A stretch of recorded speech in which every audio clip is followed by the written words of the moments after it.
Поделись своими снами, говори душе моей, что не выскажешь словами, звуком на душу навей.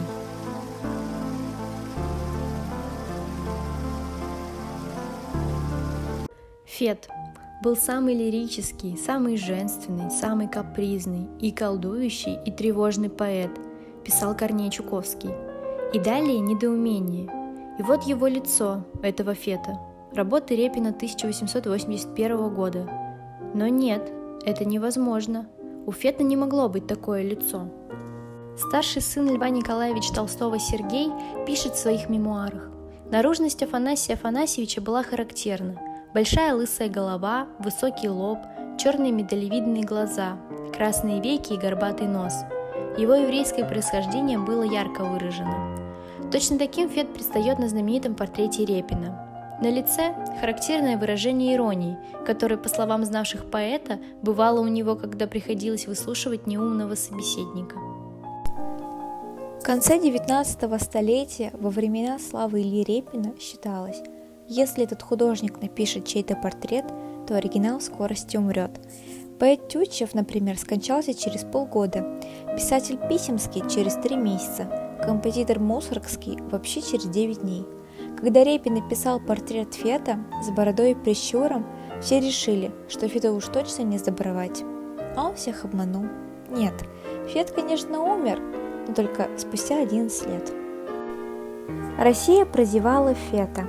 Так писал поэт Серебряного века Борис Садовской.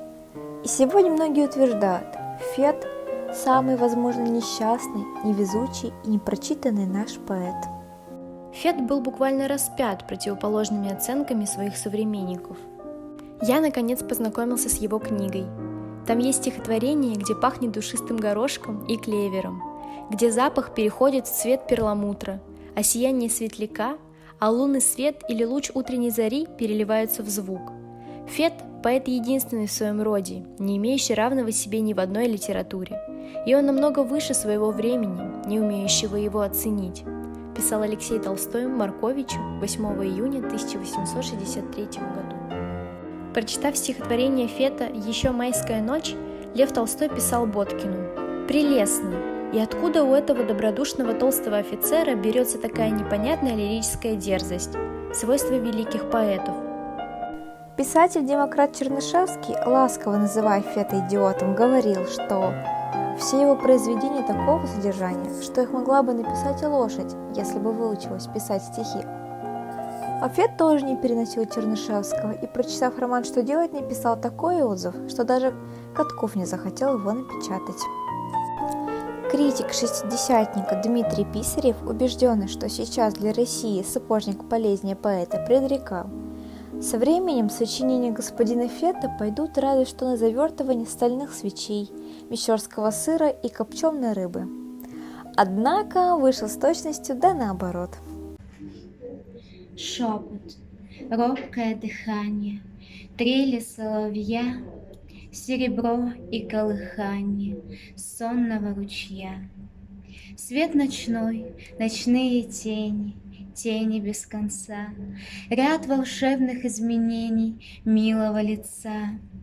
В дымных тучках пурпур розы, отблеск янтаря, и лобзание, и слезы, и заря, заря. Фет был объектом пародий. Так на известное его стихотворение «Шепот, робкое дыхание», любовную историю без единого глагола, не случайно за Фетом закрепилась эта фраза «Фет безглагольный». Написано более 30 пародий. Кстати, редакторская правка Тургенева оказалась удачной. А вот попытки иллюстрировать Фета весьма неудачны. Даже его друг, поэт Яков Полонский, буквалист, в прочтении Афанасия Фета. В 20 веке Фета заново открыли символисты. И даже футурист Маяковский, который сбрасывал Пушкина с парохода современности, в стихотворении «Надоело» 1916 года упомянул Фета. Не высидел дома Анненский, Тютчев, Фет. Опять, тоскою к людям ведомой, иду в кинематографы, в трактиры, в кафе. А Блок говорил: описать Фета – это значило бы исчерпать неисчерпаемое. Поэт открыт как на ладони. но его биография пестрит недосказанностью. 5 декабря 1820 года в усадьбе Новоселки Орловской губернии родился мальчик, которого окрестили православным именем Афанасий. Матерью Афанасия Фета была немка Шарлотта Фет, которая сбежала от мужа мелкого чиновника Иоганна Фета в Россию с отставным офицером Афанасием Неофитовичем Шеньшиным. Младенца, хотя Шарлотта и Иоганн Фет не были официально разведены, записали в метриках как сына Шеньшина, а когда Афанасию исполнилось 14 лет, орловские губернские власти вследствие какого-то доноса обнаружили ошибку в документах. И в один день Афанасий Афанасьевич Шеньшин был лишен фамилии, дворянства и даже русского гражданства. Богатый наследник внезапно превратился в человека без имени, сына безвестного иностранца, который вынужден был подписываться под документами фразой «К сему иностранец Афанасий Фет руку приложил». Лишение дворянского статуса шокировало юношу. Всю свою жизнь он будет пытаться вернуть свою фамилию и свой статус. Только своей будущей жене Фет решился открыть тайну своего рождения. За месяц до венчания он отправил ей письмо, где назвал своим отцом Иоганна Фета. На конверте его рукой стояла пометка «Читай про себя», а в конце подписывалось «Сжечь сразу после прочтения». Жена, однако, письмо сохранила, но сделала пометку «Положить со мной в гроб». Воля покойной исполнена не была, и письмо дошло до наших дней. Осенью 1842 года в журнале «Отечественные записки» появилось стихотворение «Посейдон», а спустя месяц я пришел к тебе с приветом. 2 точки над буквой «Ё» в подписи автора неведомым образом исчезли, наборщик перепутал буквы. Так на свет появился поэт Афанасий Фет. Он взял эту фамилию как псевдоним. И только в 1873 году поэт официально вернул себе фамилию Шеньшин. Каким именно образом это произошло, биографы Фета ответить затрудняются. Спустя годы мучений поэт добился своего. 26 декабря 1873 года вышел указ Сената о присоединении Афанасия Афанасьевича Фета к роду Шеньшиных. Отныне во всей переписке на вполне законном основании он подписывался как помещик Орловской губернии Афанасий Шеньшин. Ненавистная фамилия Фета была выведена даже с фамильного столового серебра, а со своих пленительных стихов автор эту фамилию выкорчевывать не стал. Разъяснение поэт дал в следующих строках: «Я между плачущих Шеньшин, а Фет я только средь поющих». Император Александр III сказал по поводу его камергерства: «Зачем ему это камергерство? Камергеров у нас целые 1000, и никто их даже не знает, а поэт Фет единственный в России». Отношение общества к этой перемене было недоуменным или ироничным. Так Иван Сергеевич Тургенев написал ему: «Как Фет вы имели имя, как Шеньшин вы имели только фамилию». Из письма поэта своей супруге. Теперь, когда все, слава богу, кончено, ты представить себе не можешь, до какой степени мне ненавистно имя Фет. Умоляю тебя, никогда его мне не писать, если не хочешь мне опротивить. Если спросить, как называются все страдания, все горести моей жизни, я отвечу тогда: имя Фет. В пожилые годы раздобрел, облысел, отпустил бороду, однако над полнотой своей и над редкой фамилией Фет охотно подшучивал. Основания для шуток были в том, что Фет по-немецки означает «жир». У Фета вообще особое отношение к именам и трагические отношения с именем. Фет из-за границы. Имена собственные – камень преткновения для моей памяти. Мистические отношения с именем продолжались после уже дважды утраченного имени. Так, брак его с Марией Петровной Боткиной, свадьба состоялась в Париже, был странно зарегистрирован в метрической книге, где отсутствовало имя невесты. Последний факт, который можно было бы объяснить оплошностью подвыпивших шаперов, Ивана Сергеевича Тургенева и Василия Петровича Боткина, приобретает мистический смысл. Как известно, имя Марии носила его умершая возлюбленная Мария Лазич. В поэзии Фета нет имен собственных. Причиной этого надо искать не только в обстоятельствах биографии поэта. В примечаниях к переводам римских поэтов Афанасий Фет указывал: римляне, воспевая женщин, никогда не называли их собственными именами, а брали имя одной Миры. Или еще. Мы знаем, что римские поэты во избежание сплетен подставляли вместо настоящих имен возлюбленных вымышленные имена одинаковой меры – Делия, Плания, Лесбия. В древних культурах существовало своеобразное табу на имя Бога. Оно либо заменялось в молитвах другим, либо вообще не произносилось, что было вызвано желанием уберечь от беды, сохранить власть над ним. Тайна имени возлюбленной у Фета связана с магией имени. Возлюбленная иногда переименована, например, Цирцея, Сибилла, обозначена либо именем богини, либо соотнесена с образами культуры – Офелией, Перуджиновой Мадонной и так далее. В моих воспоминаниях Фет обронил: «Воспевать можно только бессмертных обитателей Елисейских полей, царей, героев и поэтов. Сюда же, конечно, относятся и классические образы женской красоты, как Елена, Леда, Алцеста, Эвридика и так далее». Фет описал впечатление от статуи Венеры, увиденной в Лувре в очерках из-за границы. Из одежд, спустившихся до бедер прелестнейшим изгибом, выцветает нежно-молодой, холодной кожей сдержанное тело богини. Это бархатный, прохладный и упругий завиток цветка навстречу первому лучу только что разорвавшего телесную оболочку. До него не только не касалось ничье дыхание, самая заря не успела уронить на него свою радостную слезу. О красоте лица говорить нечего. Гордое сознание всепобеждающей власти дышит в разрезе губ и глаз, в воздушных очертаниях ноздрей. Все, что вам невольно поет мрамор, говорит богиня, а не художник. Только такое искусство чисто, свято и во все остальные его профанация. Пришла, и тает все вокруг, все жаждет жизни отдаваться, и сердце пленник зимних вьюг вдруг разучилось сжиматься. Заговорило, зацвело все, что вчера томилось небо, и вздохи небо принесло из растворенных врат Эдема. Как весел мелких туч поход, и в торжестве неизъяснимом сквозной деревьев хоровод зеленоватым пышет дымом. Поет сверкающий ручей, и с неба песня, как бывало, как будто говорится в ней: все, что ковало, миновало.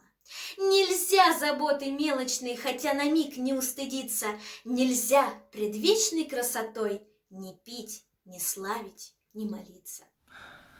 Непогода, осень, куришь, будто бы все мало, хоть читал бы, только чтение подвигается так вяло, серый день ползет уныло, и болтают нестерпимо на стене часы стенные, языком неутомимо. Сердце стынет понемногу, и у жаркого камина лезет в голову больную все такая чертовщина. Над дымящимся стаканом остывающего чая, слава Богу, понемногу, будто вечер, засыпаю. Как мошки зарею, крылатые звуки толпятся, с любимой мечтою не хочется сердцу расстаться. Но цвет вдохновенья печален средь буднишних терний, былое стремление далеко, как отблеск вечерний. Но память былого все крадется в сердце тревожно. О, если б без слова сказаться душой было можно! Как беден наш язык! Хочу и не могу не передать того ни другу, ни врагу, что буйствует в груди прозрачную волною.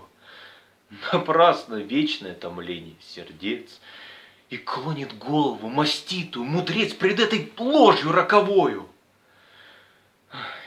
Лишь у тебя, поэт, крылатый, слово звук хватает на лету и закрепляет вдруг и темный бред души, и трав неясных запах.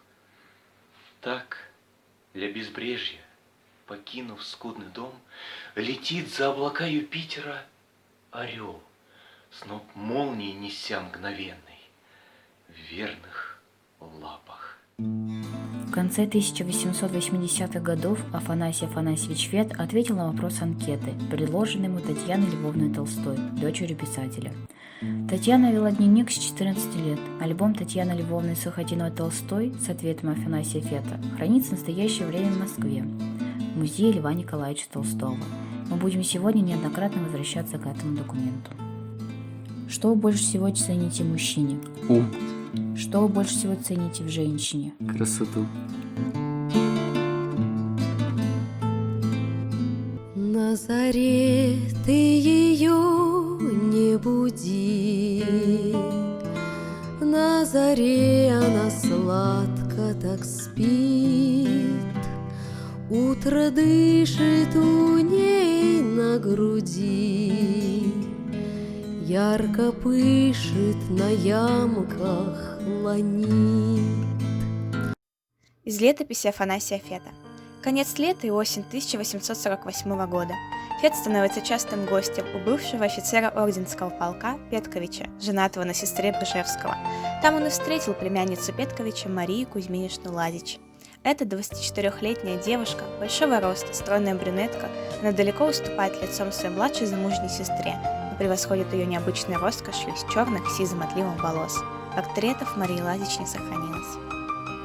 «Я знаю твою страсть к волосам», — говорил Григорий Фету в рассказе «Кактус». Фет отреагировал. Недавно какой-то строгий критик упрекал меня за то, что я 2 раза в стихах говорю о прекрасных женских волосах. Что же делать? У всякого свой вкус. Быть может, почтенный критик любит жидкие, кокетством вытеребленные волосы, а меня приводят в восторг сизые, тяжелые змеи, облегающие вокруг смуглых, черноглазых головок страсбургских нянек. Поздняя критика в колдовских волосах видела уже квинтэссенцию женского очарования. Внимание к волосам, как детали женского облика, позволяет соотнести фетовские портреты с живописными. Как отмечает искусствовед Борис Робертович Вепер, внимание к волосам модели – черта, присущая Сандро Боттичелли. Из волос он плетет косы, свивая длинные золотые жгуты и рассыпает каскадами светлых вьющихся линий. Регламентированные рекомендации к созданию произведений живописи, появившиеся в эпоху Возрождения, перечисляют возможные мотивы изображения – и как один из важнейших – волосы. Пусть они, волосы, закручиваются, и пусть они развиваются по воздуху, частью пусть сплетаются друг с другом, как змеи, а частью вздымаются в ту или иную сторону. Змеи волос – образ, имеющий истоком миф о Медузе Горгоне, и змеиность – вредоносное, отталкивающее качество. Змеевласой изображалась Геката, богиня Луны, владычества колдовства. Очевидно, лунная экватическая природа красоты возлюбленного Фета. Космические запредельные явления, с которыми сопоставлена женщина в поэзии Фета, придают символичность ее образу, напоминая, что она и есть воплощенный идеал, выражение красоты, расцветой в мире. Фет схватил важнейшие особенности перуджиновских мадон, их голубиный взгляд, волны волос. Ее кудрей руно золотое в таком свету, какой один, изображая неземное, сводил на землю Перуджин. Перуджинова Мадонна стала идеалом для Фета в поздний период. Это проявление неземного в земном. Красота, вписанная в вечность, природа, ставшая искусством, и искусство, как бы опрокинутое в природу. Моего тут безумства желал, кто смежал это розы завои и блестки и росы. Моего тот безумства желал, кто свивал этим тяжким узлом набежавшие косы. Злая старость хотя бы всю радость взяла, а душа моя также. Пред самым закатом прилетела б со стоном сюда, как пчела, охмелеть упиваясь таким ароматом. И сознание счастья на сердце храня, стану буйствуя жизни живым отголоском. Этот мед благовонный, он мой, для меня, пусть другим он останется топким лишь воском. В воспоминаниях поэт словно подводит реальных женщин к общему знаменателю, связывая их с идеалом вечно женственного. Центробежные силы сопрягаются с центростремительными в кругах бытия, в классическом выражении совершенства, и каждая из жизненных сфер обладает определенной долей поэзии, в этом источник гармоничного мироощущения древних. У греков идеалом супруги, матери и хозяйки, можно сказать, навсегда оставалась Пенелопа, и другое прирожденное стремление к любовному обаянию выразилось в образе музыкальной волшебницы Цирцеи. В бытии, равнозначном растительному организму, Фет утверждает тождество всех форм, всех жизненных проявлений. Нелепо при виде двух разнородных явлений спрашивать, что лучше – вода или трава, пленительная своими волосами Лилит или Ева, на которую книга «Бытия» прямо указывает на помощницу. И тем не менее, волосы становятся объектом иронии в оценке Фетом романа Тургенева «Дым». Фет иронизирует над Литвиновым, над его страстью к Ирине. Между всеми русскими негодяями и дураками оказывается порядочный герой, истосковавшийся по аристократическому кругу, который будто бы презирает и бросающий женщину, которую будто бы уважает и любит, только из-за того, что нанюхался волос женщины, которую с детства знает и признает окончательно для себя непригодной. Мало того, этому краеугольному камню русских и порядочных людей в глазах автора ни разу и на ум не пришло, что женщина, которую он сманывает, жена другого, имя которого она носит. Мария Лазич, дочь отставного кавалерийского генерала сербского происхождения, сподвижника Суворова и Багратиона, участника почти всех войн, какие вела Россия с 1792 по 1828 год, великолепная музыкантша, поклонница Жорж Санд. Она сдержана, строга и мало участвует в шумном веселье подруг. Фет безошибочно признал в ней родственную душу. «Я ждал женщины, которая поймет меня, и дождался ее», писал он своему другу Ивану Петровичу Борисову, с которым вместе провел детство в Орловской губернии. «Я не устаю благодарить небо за то, что послало мне встречу с вами», призналась однажды Мария.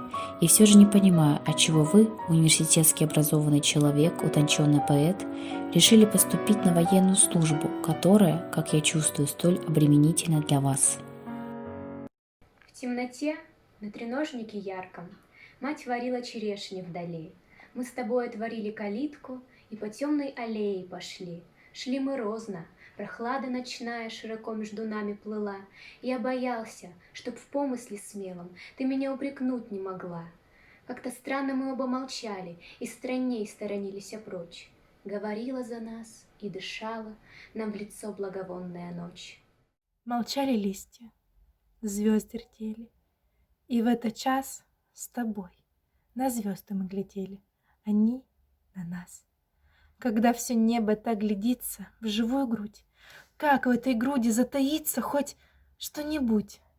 Все, что хранит и будет силу во всем живом, все, что уносится в могилу от всех тайком, что чище звезд, пугливей ночи, страшнее тьмы.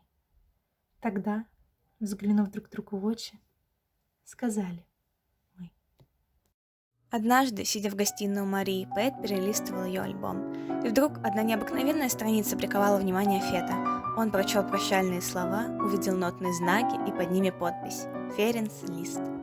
Русский выезжий Листа – особая страница его биографии. Ничего подобного мы еще не слыхивали на своем веку. Да и вообще, мы никогда еще не встречались лицом к лицу с такой гениальностью, страстностью, демонической натурой, то носившуюся ураганом, то разливавшуюся потоками нежной красоты и грации, писал Владимир Стасов. Знаменитый композитор и пианист гастролировал в России ровно за год до встречи Марии с Фетом, летом и осенью 1847 года. Побывал Лист в Елисаветграде, где познакомился с Марией Лазич. Она посещала его концерты, музыкант бывал у нее в гостях, слушал игру Марии на рояле и высоко оценил ее способности к музыке. Вспыхнуло ли между ними взаимное чувство, или запись, которую Ференц Лист оставил в альбоме девушки перед отъездом, была просто знаком дружеской симпатии, кто знает. Однако нельзя было не заметить, что в словах прощания сквозит неподдельная боль предстоящей разлуки, а мелодия, сочиненная композитором для Марии, дышит страстью и нежностью. Фет ощутил укол ревности, но болезненное чувство тут же прошло, когда он услышал музыку Листа. «Сколько раз просил я повторить для меня на рояле эту удивительную фразу», — вспоминал поэт. «Какие-то носятся звуки и льнут к моему изголовью. Полны они томной разлуки, дрожат небывалой любовью. Казалось бы, что ж, отзвучала последняя нежная ласка. По улице пыль пробежала, почтовая скрылась коляска. И только. Но песня разлуки несбыточной дразнит любовью, и носятся светлые звуки, и льнут к моему изголовью». Шумела полночная вьюга в лесной и глухой стороне. Мы сели с ней друг подле друга. Валежник свистал на огне, и наших двух теней громады лежали на красном полу, а в сердце ни искры отрады, и нечем прогнать эту мглу. Березы скрипят за стеною, сук ели трещит смолиной. О, друг мой, скажи, что с тобою? Я знаю давно, что со мной.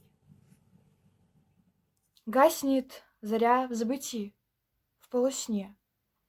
Что-то неясное шепчешь ты мне. Ласки твоей я расслышать хочу.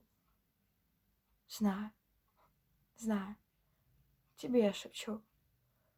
В блеске, в румяном разливе огня ты потонула, ушла от меня. Я же, напрасно истомы горя, летняя вслед за тобой заря. Сладко сегодня тобой мне сгорать, сладко, летя за тобой, замирать. Завтра, когда ты очнешься иной, свет не пропустит меня за тобой. Она ему образ мгновенный, чарующим ликом своим. Он — помысел ее сокровенный. Да кто это знает, да кто это выскажет им? И, словно велением рока, их юные крылья несут. Так теплится счастье далеко, так холоден ближний, родимый приют. Пред ним сновидение рая, всевластный над ней Серафим. Сгорает их жизнь молодая. Да кто это знает, да кто это выскажет им? 1 июня. Фет. Письмо Борисову. Я не женюсь на Лазиче, и она это знает, а между тем умоляет не прерывать наших отношений. Она передо мной чище снега. Этот Гордиев узел любви, который чем более распутываю, тем туже затягиваю, а разрубить мечом не имеет духу и сил.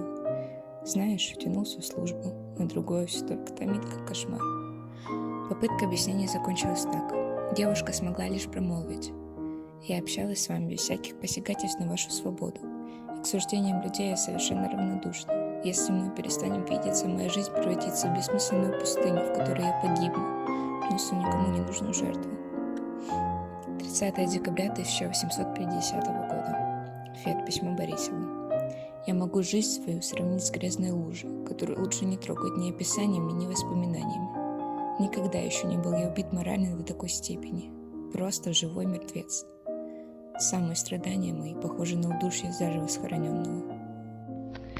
Половина октября. Фет. Письмо Борисову. Я, брат, ждал, и теперь не жду, чего ждал.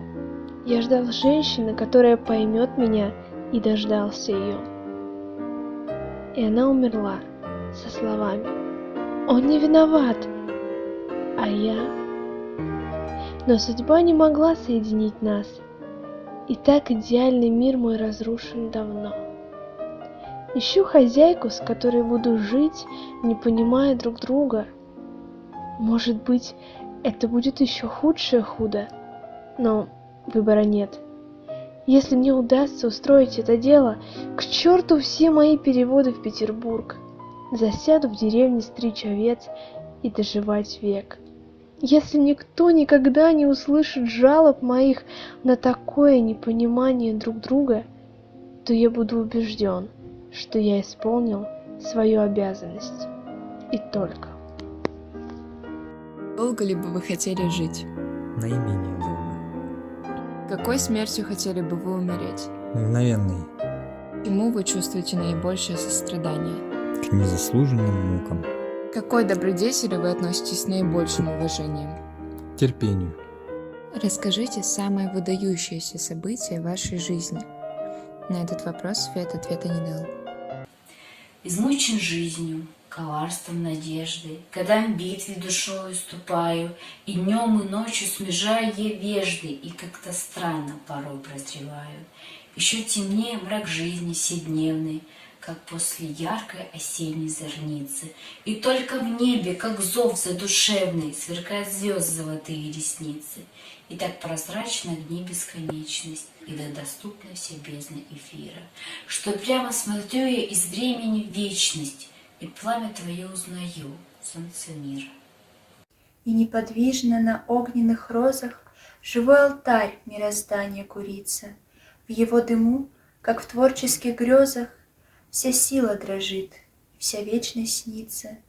И все, что мчится по безднам эфира, и каждый луч, плотской и бесплотный, твой только отблеск, о солнце мира, и только сон мимолетный. И этих грез в мировом дуновенье, как дым несусь я и таю невольно. И в этом прозрении, и в этом забвении легко мне жить, и дышать мне не больно. В тиши и мраке таинственной ночи я вижу блеск, приветный и милый, и в звездном небе знакомые очи горят в степи над забытой могилой. Трава поблекла, пустыня угрюма, и сон сиротлив одинокой гробницы, и только в небе, как вечная дума, сверкают звезд золотые ресницы. И снится мне, что ты встала из гроба, такой же, какой ты с земли отлетела. И снится, мы молоды оба, и ты взглянула, как прежде глядела. Мне снится сон, что сплю я непробудно, что умер я, и в грезы погружен, и на меня ласкательно и чудно надежды тень навеял этот сон. Я счастья жду, какого сам не знаю. Вдруг колокол, и все уяснено. И просияв душой, я понимаю, что счастье в этих звуках, вот оно. И звуки те прозрачнее, чище и радостней всех голосов земли. И чувствую, на дальнее кладбище меня под них, качаясь, понесли. В груди восторг и сдавленная мука. Хочу привстать, хоть раз еще вздохнуть, и на волне ликующего звука умчаться вдаль, во мраке потонуть. Из летописи. Февраль-март. Фет возобновляет знакомство с Василием Петровичем Боткиным. Часто бывает у него в богатом купеческом доме Боткиных и сближается с младшей незамужней сестрой Василия Петровича Марией Петровной.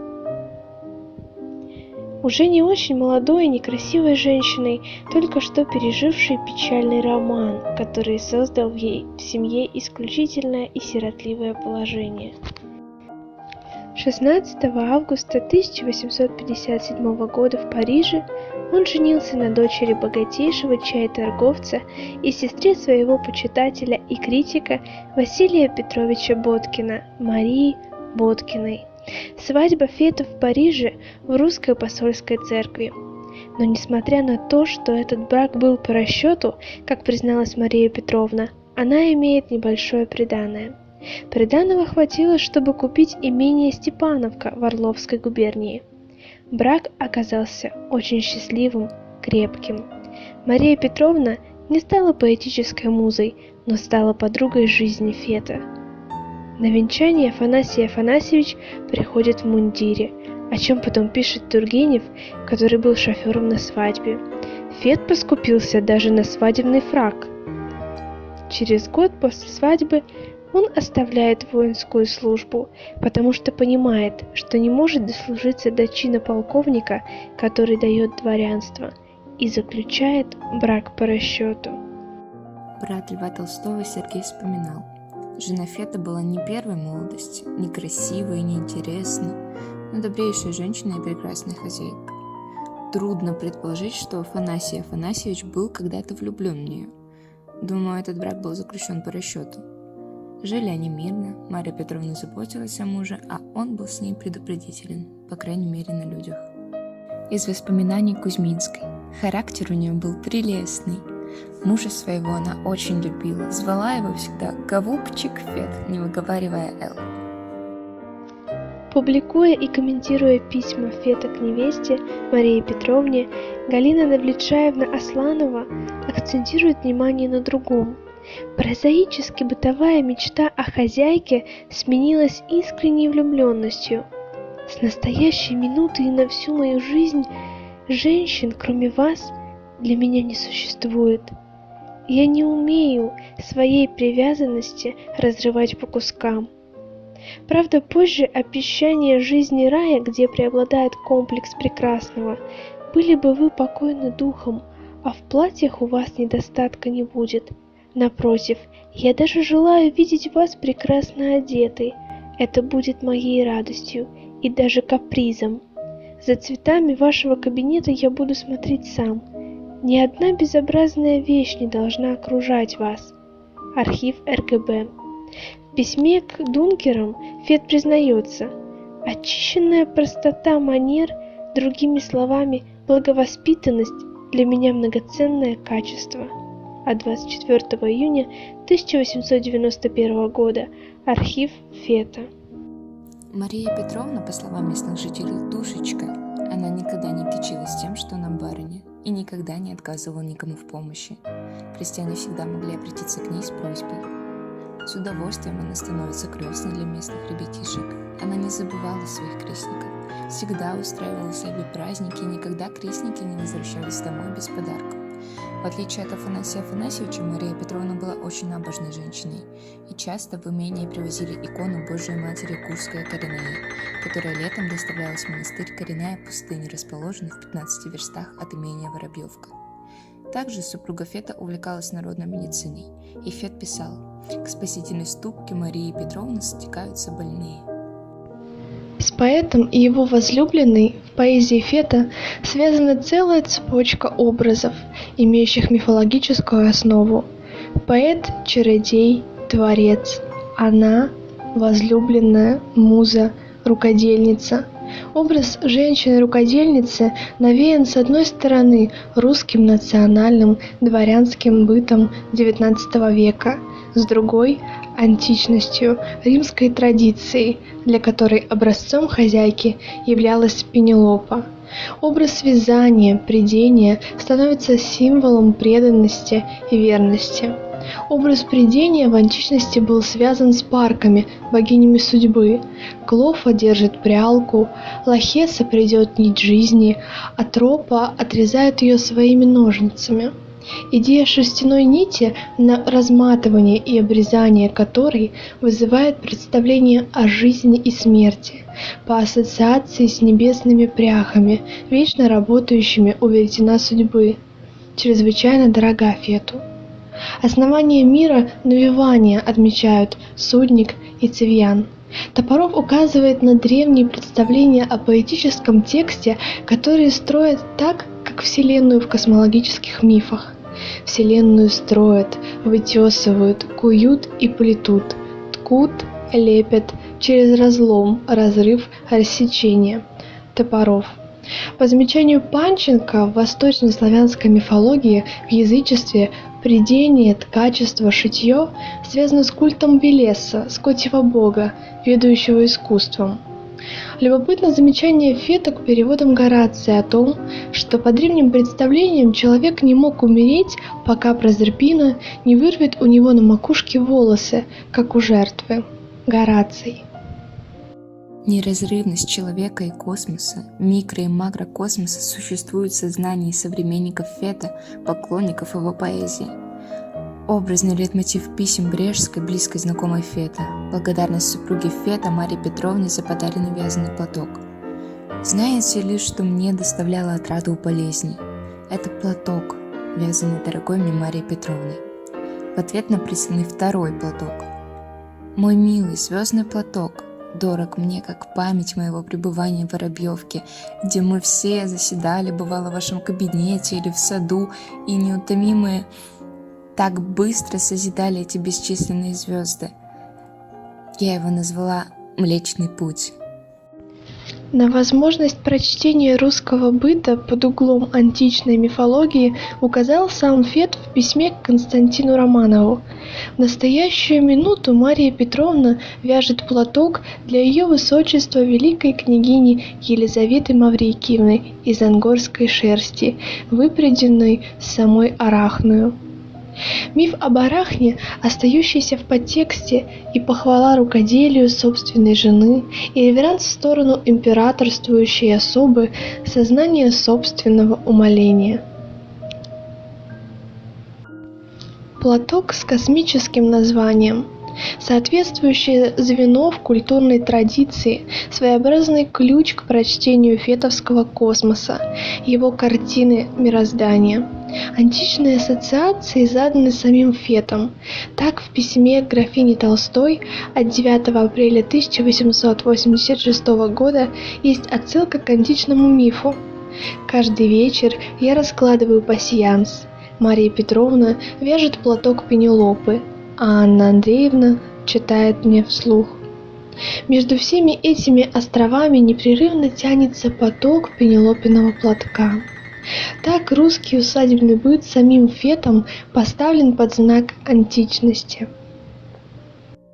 Одним толчком согнать ладью живую с наглаженных отливами песков, одной волной подняться в жизнь иную, почуять ветер цветущих берегов, тоскливый сон прервать единым звуком, упиться вдруг неведомым, родным, дать жизни вздох, дать сладость тайным мукам, чужое вмиг почувствовать своим, шепнуть о том, пред чем язык немеет, усилить бой бестрепетных сердец. Вот чем певец лишь избранный владеет, вот в чем его и признак, и венец. Роями поднялись крылатые мечты, в весне кругом себя искать душистой пищи. Но на закате дня к себе царица, ты их соберешь в таинственном жилище. А завтра на заре вновь крылья зажужжат, чтобы к незримому, к безвестному стремиться. Где за ночь расцвело, где первый аромат, туда перенестись и в пышной неге скрыться. Сияла ночь, луной был полон сад. Сидели мы с тобой в гостиной без огней. Рояль был весь раскрыт, и струны в нем дрожали. Какие сердца у нас за песнею твоей. История этого романса достаточно хорошо известна, благодаря музе, которой он посвящен, Татьяне Андреевне Берс, младшей сестры Софьи Андреевны, жены Льва Николаевича Толстого. Татьяна Андреевна в конце своей жизни написала воспоминания «Моя жизнь дома и в Ясной Поляне». Глава «Эдемский вечер» посвящена истории написания этого романса. В одно из майских воскресений в Черемошне собралось довольно много гостей. Подали чай, и мы пошли в залу. Эта чудная большая зала с большими открытыми окнами в сад, освещенный полной луной, располагала к пению. За чаем зашел разговор о музыке.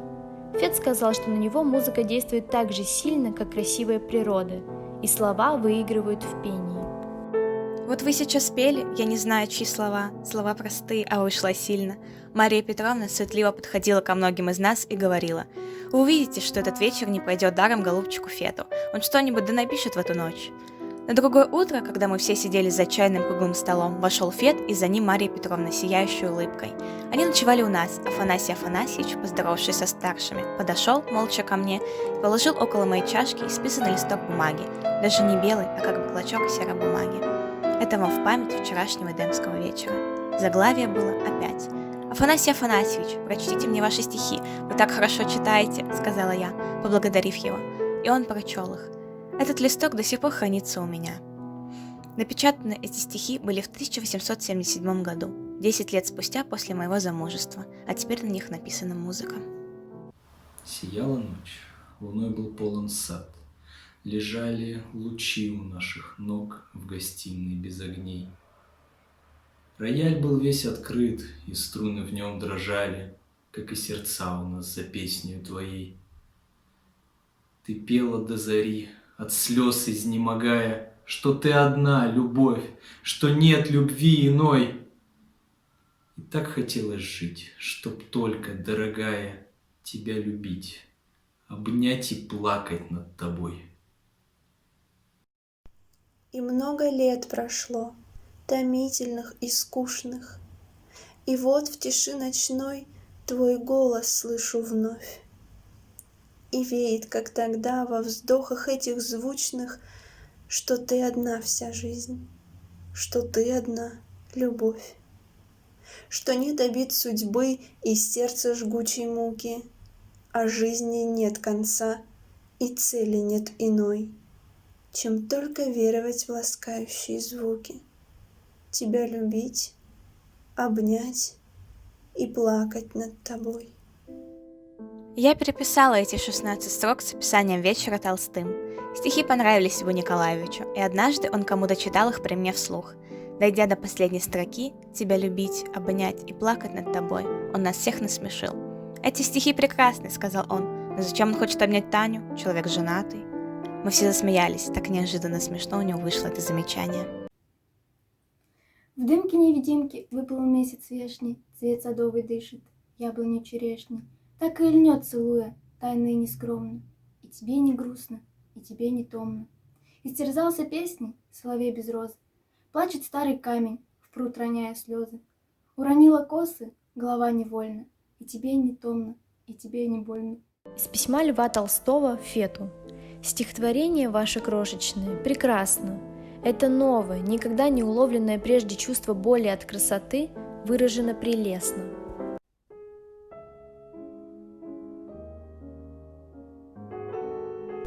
Как-то в письме к великому князю Константину Романову Фет с краткостью поэтической строки описал разноликость своего портрета. Солдат-конезаводчик, поэт и переводчик. Но хозяин был очень хороший.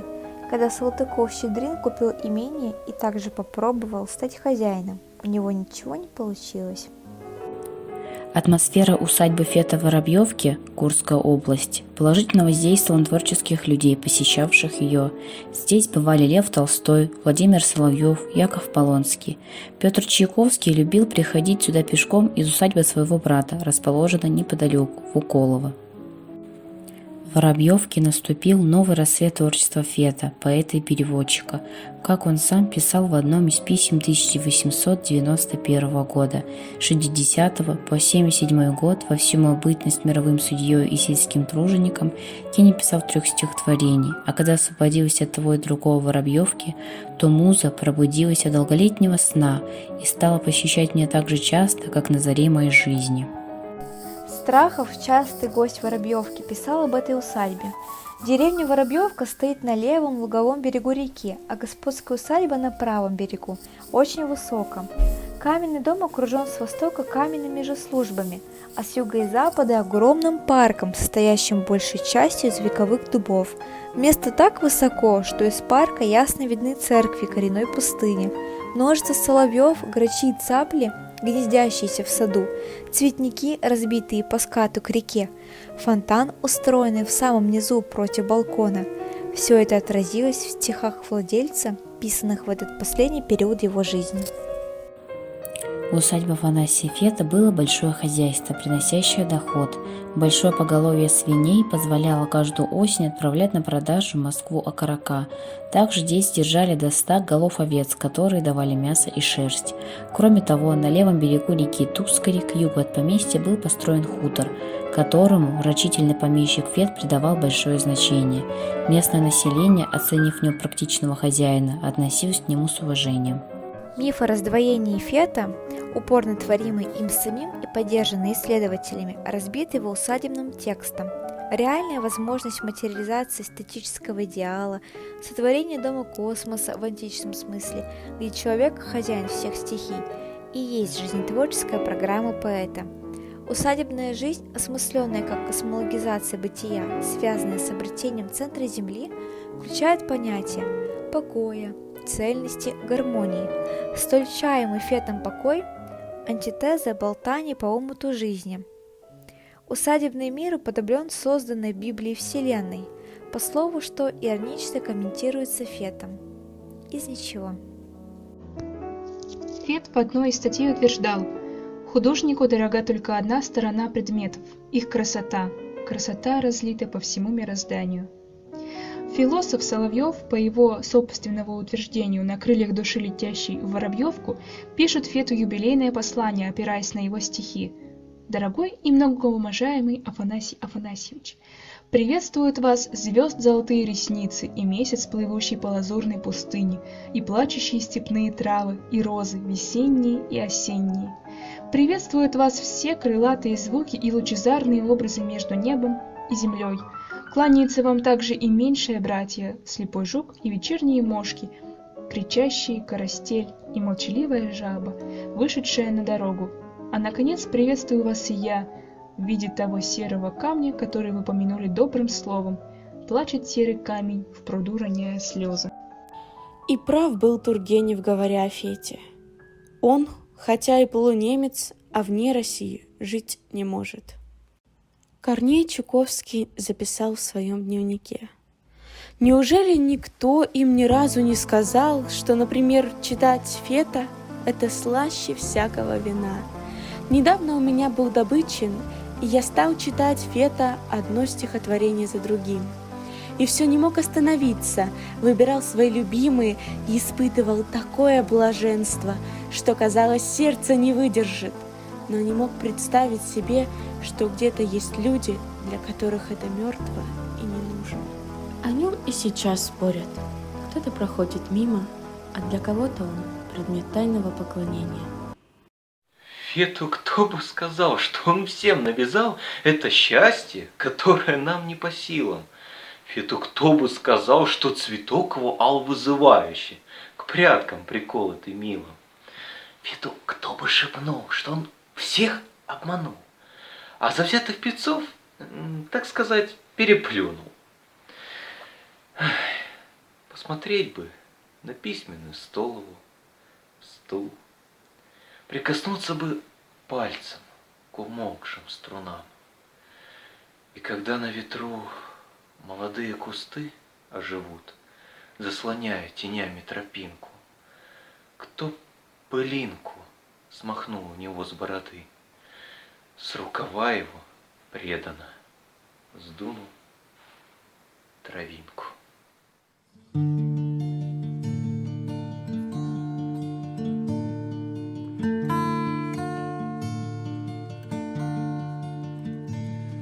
Напрасно, куда ни взгляну, я встречаю везде неудачу.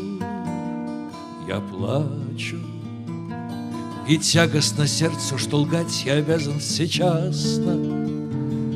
Напрасно тебе улыбаюсь, а внутренне горько я плачу. Напрасно,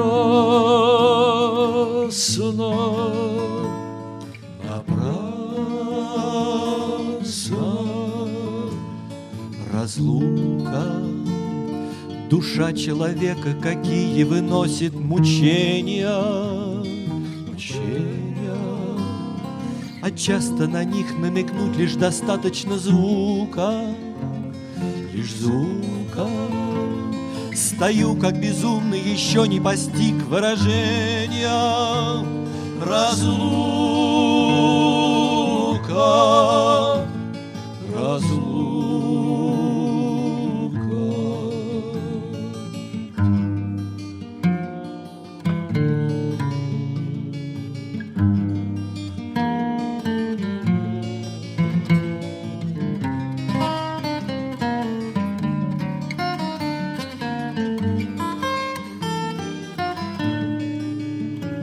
Свидание, разбей этот кубок, в нем капля надежды таится, таится. Оно-то продлит, и оно-то усилит страдания. Свидание, и в жизни туманной все будет обманчиво сниться. Свидание, свидание, не нами бессилье изведано слов к выражению желаний, желаний. Безмолвные муки сказались людям веками, веками. Ночи наши и кончится ряд испытаний, не нам.